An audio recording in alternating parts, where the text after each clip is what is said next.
So okay mga paps, musta pala? Ngayong araw pala, samahan nyo akong maglagay or mag-install, mag-setup ng SPD para sa solar setup ko. Okay? So simulan na natin to mga paps. So ngayon mag-install ako nito para kahit paano may protection sa surge yung solar setup ko. So, etong SPD, papaliwanag ko rin sa inyo, ganito yung sistema niyan. So, ngayon mga paps, kung magsa-setup kayo ng SPD, kailangan maayos yung grounding setup nyo. So, ibig ko sabihin, yung ground nyo, tama yung wiring, hanggat maaari, meron kayong copper rod na nakabaon sa lupa talaga. Kasi, ang silbi ng SPD mga paps, hindi lang yung protective device. Ang silbi rin yan, siya yung nagda-divert ng surge. Example lang nagkaroon ng surge. So, yung surge na yan, pupunta rito. Diba? Ito kasi yung wire na to, ito yung galing sa solar panel. Ito yung dalawang to, yung tinuturo ko. So, ito yung DC breaker, ito yung out, yan, papunta sa inverter. So, halimbawa, ganito. Nagkaroon ng surge. So, yung surge na yon pupunta rito, yung dadalo yan dito, tuloy-tuloy yan. Siyempre, sisirain niya yung yung hybrid inverter nyo. Ganun yung mangyayari. Pero, kapag meron siyang SPD, halimbawa, dumaan yung surge dito, yan, pagkadaan dito, eto, nakakonekta to dito, nakaparallel yan. Pag nagkaroon ng surge yan, ang mangyayari yan, yung surge, pupunta yan dito, madadivert yan dito sa SPD. Pagka-divert niya sa SPD, pupunta yan sa ground. Okay? So mga paps, ang gagamitin ko SPD ay 500 volts. So, etong 500 volts na to, pasok to para sa solar panel ko. Kasi, yung solar panel ko, in-string ko siya. So, ang total nun sa ngayon, around 220 volts. So, pasok na pasok siya. So, kaya 500 volts pinili ko. Saka, yung hybrid inverter, usually, ang max niyan ay umabot ng 400, 450, at saka 500. So, goods na goods siya mga paps. Ito pa yung tatandaan nyo sa SPD. Halimbawa, etong SPD nyo, ang pinili nyo, halimbawa lang 100 volts na DC, tapos yung solar panel nyo, ang total ay 200, mababaliwala lang yung SPD. Palagi itong masisira kasi mas lamang yung voltahe ng solar panel kumpara sa kayang proteksyonan ng SPD. So imagine niyo 100 lang tong SPD nyo, tapos yung solar panel nyo 200, wala rin silbi to mga paps. Okay? So yun ang tatandaan sa pagpili ng SPD. Isa pa sa dapat nyong piliin na SPD ay yung type 2. May mga SPD na pinagsama na yung type 1 saka type 2 kasi ang type 1 yun yung diretsong tama talaga ng kidlat.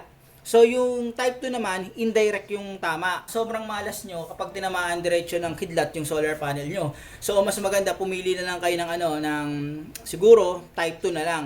Pero kung makakakita kayo ng SPD na merong type 1 saka type 2, di mas maganda yon. Ito, indirect to. So, ibig sabihin, hindi kailangan tumama yung kidlat sa amin. Kahit tumama sa iba, yung surge na binibigay nun, ito yung poprotektahan niya, mga paps. So, mga paps, bago ako mag-setup ng SPD, papaliwanag ko lang sa inyo kung paano magiging connection yan. So, ito kasing SPD, makikita nyo meron yung positive saka negative saka dito yung ground. So, ito, ang gagawin ko, ipaparallel ko yan dito. So, nakaparallel yung positive, tapos nakaparallel yung negative. Tapos, syempre, yung ground, sa ground nakakonekta yan. So, eto, i-connect ko to sa output ng DC breaker. Okay? So, tanggalin ko muna to. Para, maliwanagan nyo. So, eto yung DC breaker. Etong nasa baba, yan yung galing sa solar panel sa taas. Okay? So, yung nagsusupply ng power talaga, yung solar panel. Ito talaga. Ngayon, ito yung DC breaker. Ito naman, yan yung papunta dun sa hybrid inverter. Okay? So, ito yung nakita yung black and red na to. Yan. So, ulitin ko ito galing sa solar panel. Ito yung input. Tapos, ito yung output.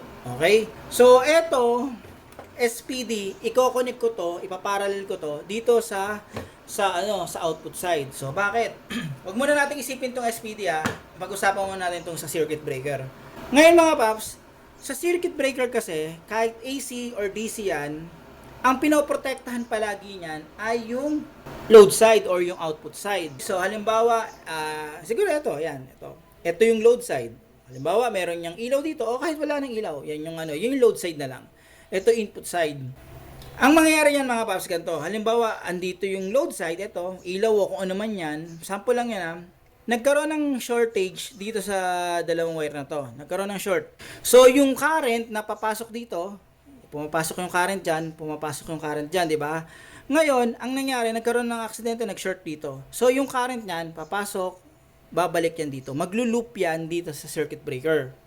Pag nag-loop sa circuit breaker yan, dun mangyayari, magtitrip yung ano natin, yung circuit breaker natin. Same lang ng konsepto yon dito sa AC na circuit breaker. Okay? So, maliwanag na yon. Ang pinoprotektahan ng circuit breaker ay yung load side. Ngayon, dito naman tayo sa sa input. Yan. Ito yung input. So, yung current, papasok dito. Yan, kakasok yung current. Pasok lang siya ng pasok. Ngayon, nagkaroon ng shortage dito. Shortage na yon, maglo-loop yun papunta sa solar panel. Pero, tuloy-tuloy pa rin siya na papasok din dito. Kahit naglo-loop siya, at the same time, papasok pa rin yung niya rito, yung current niya rito. So, ang mangyayari niyan mga paps, habang pumapasok yung current dito, at the same time, naglo-loop yan dun sa input niyan, sa solar panel. Kung hindi masira yung diode sa solar panel, ang mangyayari niyan mga paps, eto, mag-iinit yung pinaka-wiring nyo. Okay? So, mag-iinit yan. Ganun yung mangyayari yan mga paps. Kaya, yung etong setup ng ng SPD ko, ilalagay ko to sa output side. Okay? Ipaparallel ko yan. Pakita ko sa inyo mamaya. So, ngayon mga paps, sisimulan ko na yung pag-setup nito. So, bago nyo gawin, siguraduhin yung patay lahat ng breakers nyo. Patay lang buong system nyo. Okay? Kahit sa input side, patayan. So, ang gagawin ko, papatayin ko na muna itong mga breakers saka yung inverter ko. Okay? Para safety lang. So, yun mga paps, patay na yung breaker ko. Lahat yan, wala ng power. Pero, may power pa rin yan dito. Okay? Kasi ito yung galing sa solar panel. Ngayon, ito gagawin ko mga paps. Tanggalin ko muna to.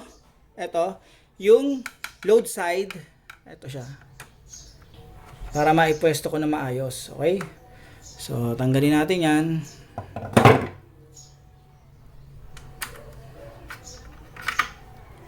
Yan. Negative. Tapos, yan. Positive. Okay na yan. So, negative, positive. Tanggal na. Ingat kayo pa rin mga paps kasi may kuryente pa rin yun doon sa baba. Yan, ingat kayo dyan. Ngayon, pagkatanggal nyan, uusod ko yan dito. Ito ko lalagay. Lagay ko yan dito. Unti-unti ko lang iusod yan mga paps.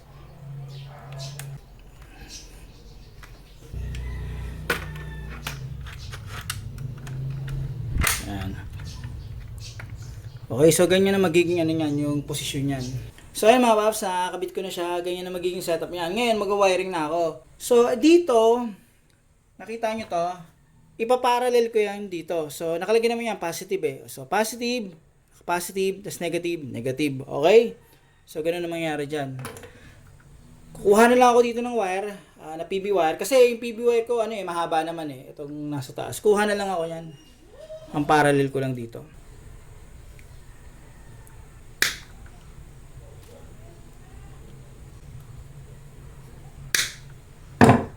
Yan, eto, kumuha na lang ako, tapos ipaparallel ko na lang yan. Yan lang naman, maliit lang naman yan.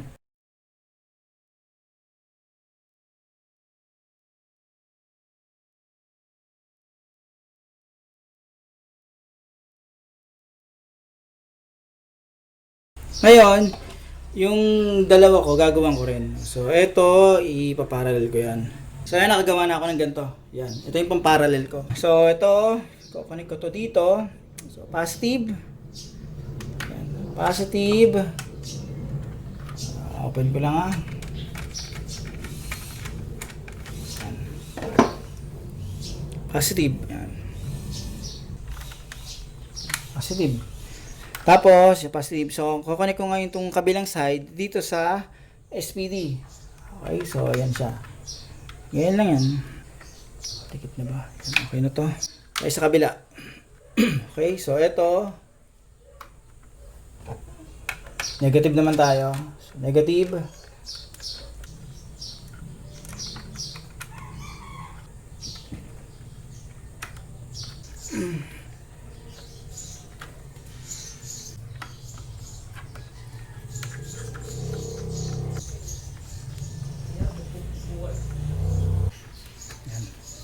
So, ayan na siya mga paps, naka-parallel na siya. So, positive, to positive, negative to negative. Okay? So, siguraduhin yung maayos yung higpit mga paps.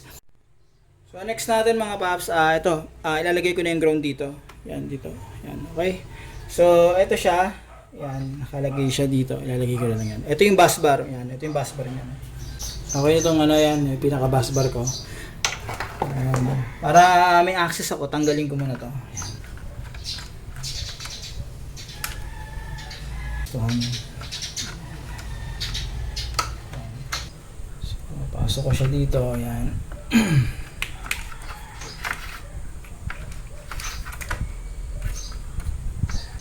Tapos ito, papadaan ko to dito sa taas.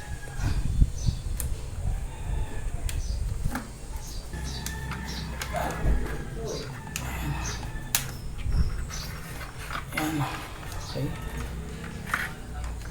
Up, yeah. Yan. So, ilalagay ko na yan dito.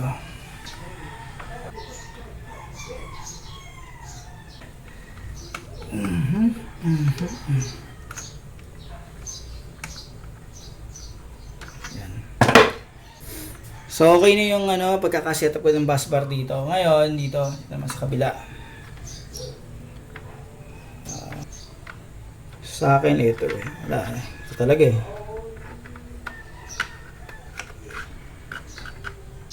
tapos ito kukunin ko na to dito. Yan. Yan.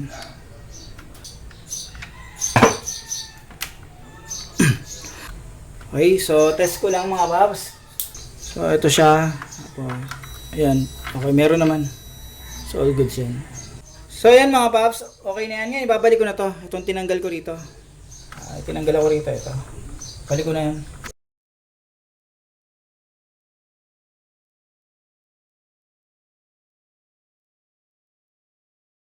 So okay mga paps, okay na yung parallel connection ng SPD at DC breaker. Yan, yung output So ayan siya, positive, negative.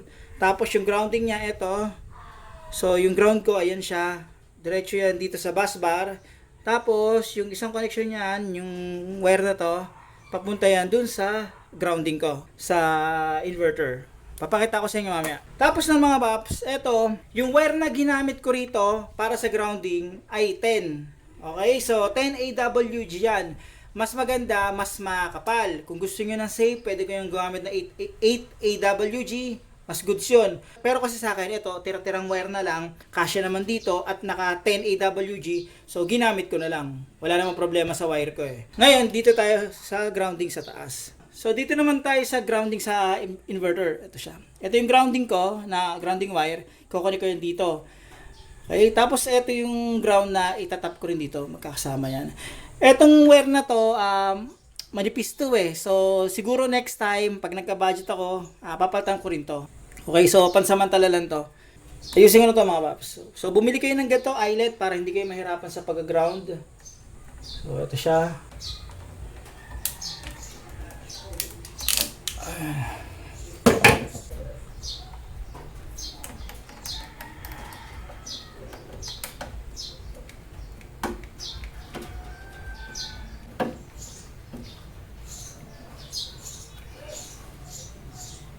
So ito mga paps, nakakabit ko na yan. Ngayon, itong nakikita nyo, ulitin ko, papalitan ko rin to.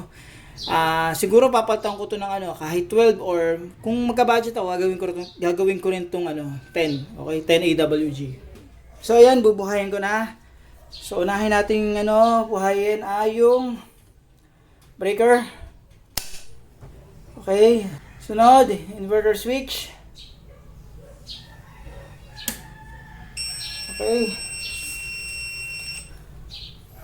Pagka buhay ng inverter switch, tayo lang natin. Okay. So, inverter switch, PV solar.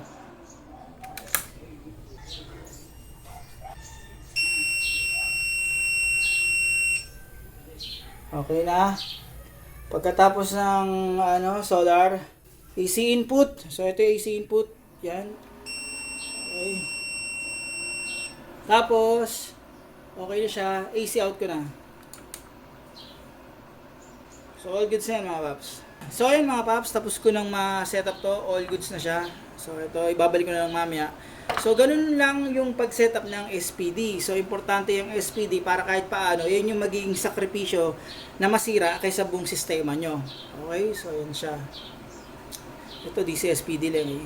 Yung AC SPD kasi hindi ko na nilagyan kasi kulang na yung ano ko, panel box ko. Saka siguro sa susunod pag nagpalaki ako, lalagyan ko rin ng ano yan, ng AC SPD para mas maganda. Paano mga paps, hanggang dito na lang yung video na to. Maraming salamat sa inyo.